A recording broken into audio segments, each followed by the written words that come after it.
facility housing refugees in northern Germany caught fire Wednesday night, leaving one person with severe burns. It took almost 100 firefighters to get that blaze under control. The fire destroyed 4 containers which had been used to accommodate refugees and left 15 people homeless. Police suggest the incident may have been because of a technical fault, but the country is currently witnessing a rise in anti-refugee violence too, including arson attacks. Police are still investigating.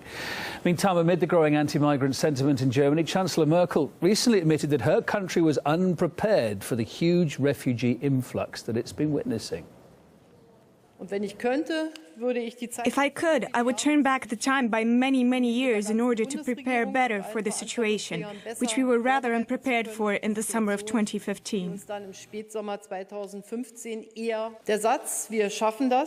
The phrase, "we can do this," is part of my political work. It expresses my attitude and objective. Much is being read into the expression, so much so that by now I hardly want to repeat it again. It has become an empty formula. Merkel's comments came after her party's second electoral defeat in 2 weeks. The ruling Christian Democrats recently won just 17% of the votes in Berlin's regional elections.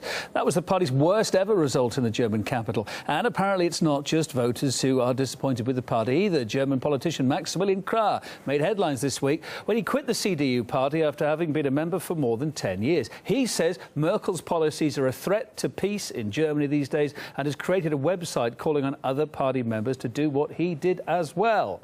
Let's talk to him. Maximilian Krah's on the line with us now live. Hi there, thanks for taking the time to be with us today. Why are you calling Merkel's refugee policy a threat to peace in Germany? That's overblowing it, surely, no? It is not.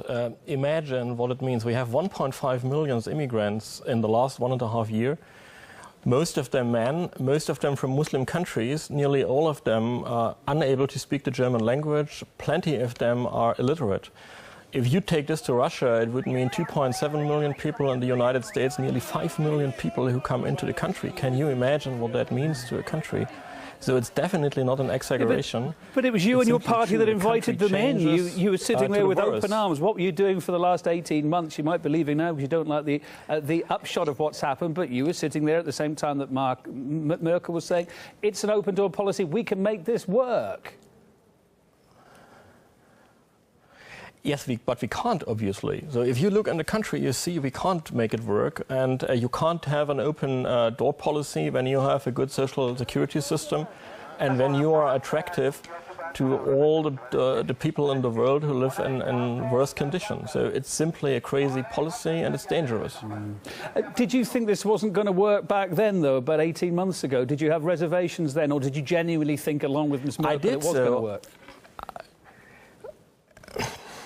I did so. I published a blog post on my personal blog, and I took just numbers and I took statistic data, and it was obvious that things would turn to the bad side, that we are heading in the wrong direction. The point for me is that I had to accept that there won't be any change under this chancellor. She is stick to her wrong plan, so that we have to leave the party and try to overcome her in general elections.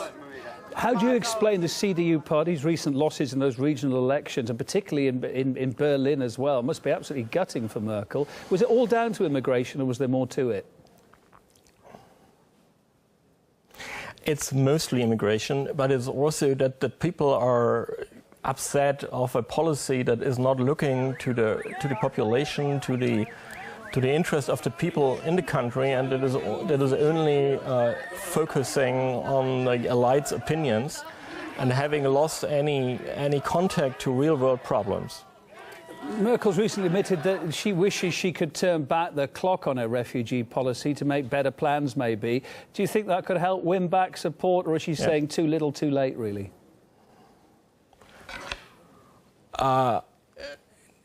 I guess she doesn't say she would have done it another way. So what she quoted, if you read it very carefully, is that she said, I would communicate better and maybe I would do some details in another way. But she has not accepted that the wrong direction of an open door policy is the wrong way. So if you say we have open doors, you have to be aware that masses of people will use these open doors. And she has not said that her policy was wrong in her fundamental decision of having open borders and open doors. So I don't see that this will change anything. It's the different. So what for you now? We've been watching very carefully the rise of the AfD party here and how well that has been doing in some places in Germany. Is their rise, again, particularly tied in with the public discontent with immigration? And is that going to be a party you're heading to as well now or not?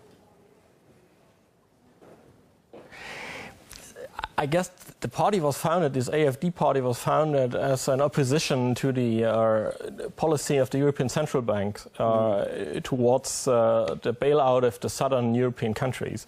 Today, immigration is the most and the number one issue in Germany, and of course, it's the driver of this new party. But it's more the immigration policy only makes clear that we have a deep problem with our political class that has lost the trust of the majority of the people, and that is too much focused on itself and has lost to view on the silent majority. Maximilian, thanks for your time. Maximilian Krah, politician and former CDU member. Thanks for being live on RT International.